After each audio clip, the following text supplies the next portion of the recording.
अगदी सुनेत्राबाईंनी कार्यभार हाती घेतल्यानंतर ज्या स्वरूपाचं कामकाज करण्याचा प्रयत्न करतायत त्यातून एक विश्वास तर निश्चित तयार होतोय की त्या पदाला न्याय देऊ शकतील, संघटनेला न्याय देऊ शकतील.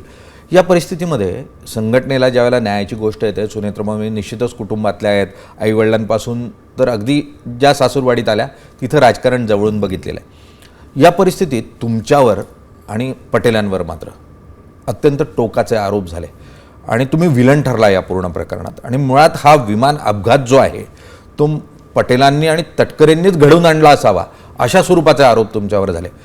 काय तुम्ही काय टार्गेट होता? एकतर बेछूटपणाचे निराधार आरोप करणाऱ्यांचा मी कठोर शब्दामध्ये निंदा करतो. दादांचा आणि माझा सहवास गेल्या 40 वर्षाचा राहिला आणि त्यावेळेला तर मी तालुका काँग्रेस अध्यक्ष होतो. ते पहिल्यांदा लोकसभेवरती निर्वाचित झाले. त्याच्या अगोदर मध्यवर्ती बँकेची त्यांनी वाटचाल सुरू केली होती. त्यावेळेससुद्धा इतिहास मला ज्ञात आहे. विलासरावजी वगैरे, थोपटेजीना वगैरे काय म्हणाले होते, काळाच्या ओघामध्ये मी त्याची उत्तर देईन.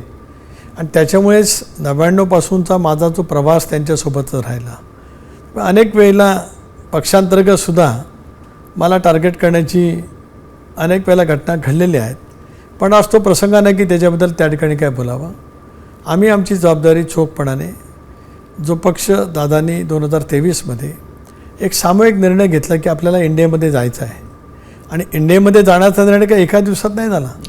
आपल्याला कल्पना आहे की 2014मध्ये स्वतंत्रपणाने निवडणुका लढण्याचा निर्णय झाला. महाराष्ट्राच्या इतिहासात 25 वर्षाच्या नंतर सेना भाजपची युती तुटली. काँग्रेस राष्ट्रवादी काँग्रेस पक्ष 4-9 एकत्रित निवडणुका लढवत होता आणि त्याच्यानंतर आम्ही निवडणुकीचे निकाल लागले, पूर्ण निकाल हाती यायचे होते. त्याच वेळेला आम्ही भारतीय जनता पक्षाला बाहेरून पाठिंबा दिला. 16-17 तर आम्ही सत्तेमध्ये जाणारच होतो. त्याचा सर्व तपशील मी ठरवला होता. प्रदेश राष्ट्रवादीचा मी अध्यक्ष होतो 14 ते 18. त्या कालावधीमध्ये सुद्धा अनेक घटना घडल्या होत्या.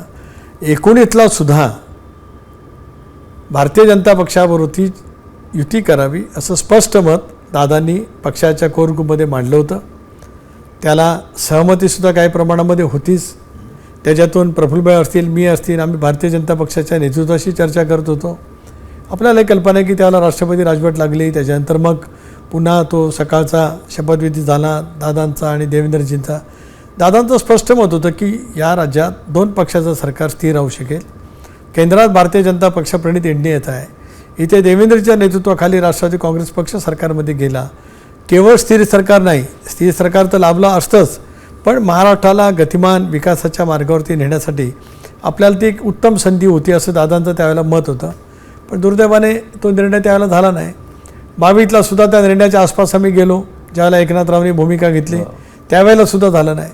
आणि 23ला ज्यावेळेला भूमिका घेतली त्यावेळेला आम्ही सगळेजण दादांच्या सोबत राहिलो.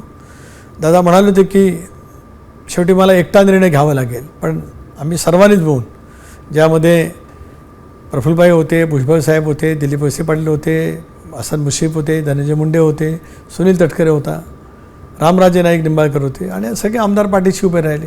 आता त्यावेळेला सुद्धा टीकाटिप्पणी झाली, आमच्यावरती जास्ती झाली, माझ्यावरती तर सततच होत आली. आपल्याला किस्सा आठवत असेल, आपण त्यावेळेला वाहिन्यांच्या क्षेत्रामध्ये एक फीटवरती काम करणारा एक उत्तम होता. 2009ला माझ्या मेघदूत बंगल्यावरती दादांना उपमुख्यमंत्री करावून आमदारांची बैठक झाली, सह्या झाल्या. त्यावेळेपासूनच आमच्यावरती अशा पैसे एक आक्षेप घेण्याची सुरुवात त्या ठिकाणी झाली होती. मी असेल, प्रफुल्लभाई असतील, आम्ही आमची पक्ष म्हणून जी जबाबदारी करायची होती ती आम्ही नेटाने पाडली. दादा राष्ट्रीय अध्यक्षपदाची सूत्र घेतल्यावर प्रफुल्लभाईंना कार्याध्यक्ष त्यांनी नेमलं, मी प्रदेशाध्यक्ष आहे. आता ज्या वेळेला दादांच्या अकाली निधनाच्या नंतर ज्या वेळेला पोकळी निर्माण होते, जो पक्ष 2024च्या निवडणुकीमध्ये दादांच्या प्रचंड मेहनतीतून त्यांचं विलक्षण जे संवाद करण्याची हातोटी होती त्याच्यातून आम्हाला यश मिळालं. 59 पैकी 41 जागांवरती म्हणजे 72% स्ट्राईक रेटने आम्ही निवडून आलो. त्या आमदारांचा नेता निवडाचा अधिकार आमच्या पक्षाला नाही तर मग इतर कोणाला राहणार? लोकशाहीमध्ये आम्ही घड्याळाच्या चिन्हावरती स्वतंत्रपणे निवडून आलो आणि त्याच्यामुळेच कदाचित कोणाचे काय व्यक्तिगत इंटरेस्ट असतील राजकीय, बाकी काय व्यक्तिगत म्हणत मी राजकीय, ते दुखावले गेले असेल किंवा काय, त्याच्यातून आम्हाला खलनायक ठरवण्याची भूमिका त्या ठिकाणी केली गेली असेल. आणि अनेक वेळेला ज्यावेळेला असे प्रसंग घडत आले, अगदी इतिहासकारांमध्ये सुद्धा किंवा अलीकडच्या राजकीय कालावधीमध्ये सुद्धा, की 3 दिवसाच्या नंतर लगेच शपथविधीची घाई का. मला असं वाटतं की राजकारणामध्ये योग्य वेळेला योग्य निर्णय घेण्याची वेळ येत असते आणि त्यावेळेला तो निर्णय घेण्याची क्षमता आम्ही सर्वांनी सामुदायिकरित्या दाखवली. आणि विधिमंडळ राष्ट्रवादी काँग्रेस पक्षाने एकमताने, म्हणजे 40च्या 40 आमदार एकमताने त्यांनी वहिनींची निवड त्या ठिकाणी केली.